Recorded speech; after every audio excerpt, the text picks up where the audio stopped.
Pessoal, vocês estão preparados para mais uma análise textual, respeitando o contexto da Escritura? Olha só.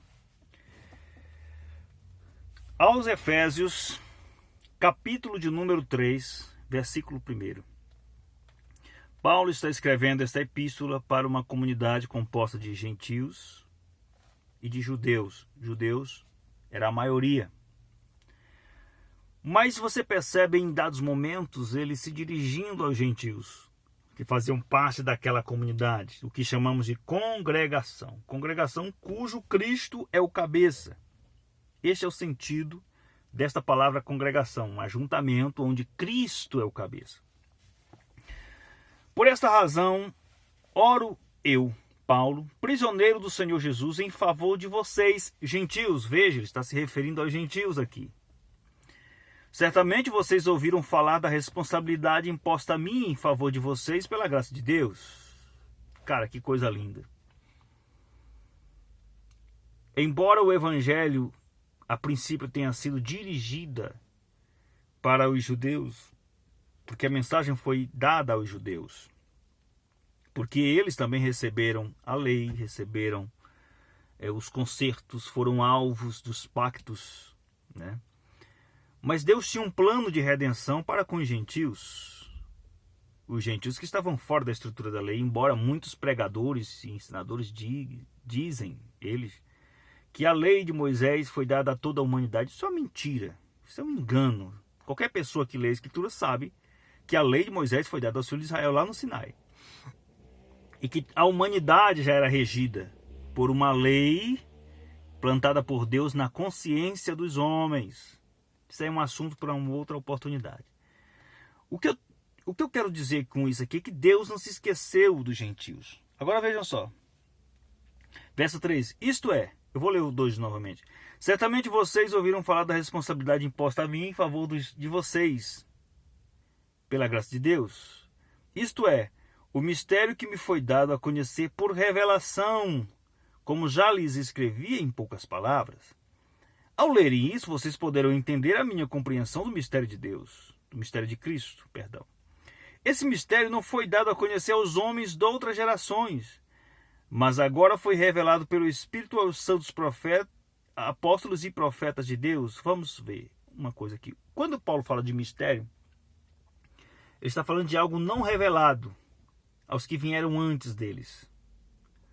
Algo que não foi dado a conhecer. E que mistério é este? Continuando. Verso 5. Esse mistério não foi dado a conhecer aos homens de outras gerações, mas agora foi revelado pelo Espírito. Agora no tempo dele. Entendam o texto e o contexto. A colocação verbal, o tempo verbal de cada fala aqui. Mas agora foi revelado pelo Espírito Santo aos santos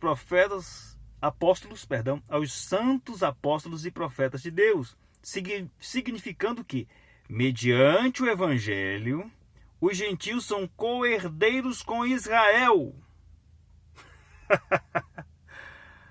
Aquele Israel que recebeu a mensagem do evangelho, eles não sabiam que os gentios tinham participação naquela herança, naquela bênção, a bênção da justificação mediante a fé.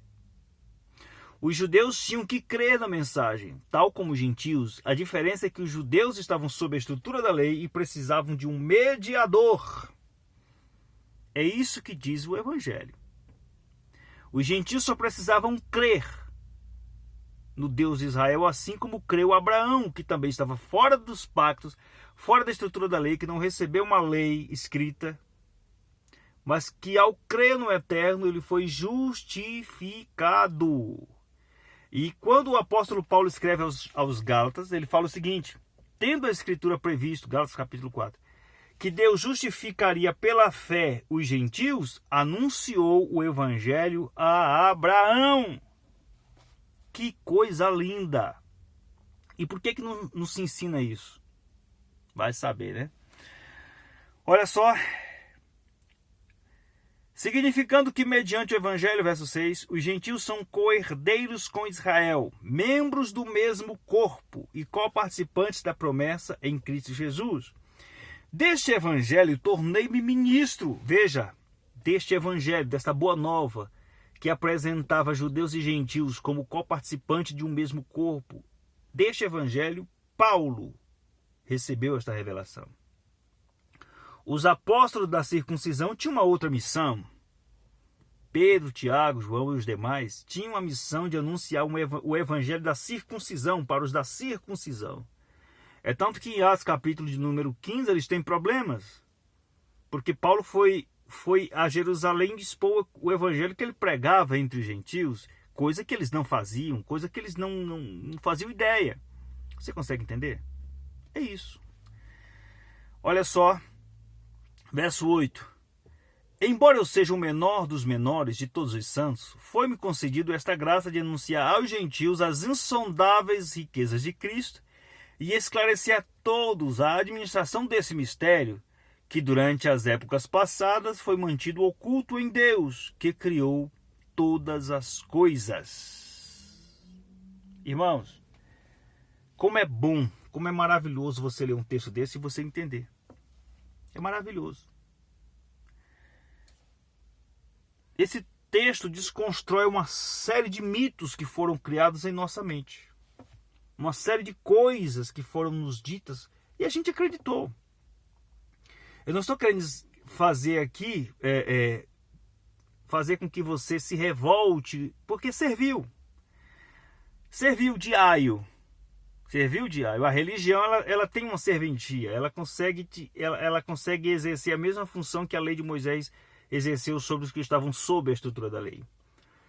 Serviu de aio até o pleno conhecimento de Cristo. Uma vez que você entende a Cristo, uma vez que você entende o Evangelho de Cristo, aquele aio perde totalmente o sentido.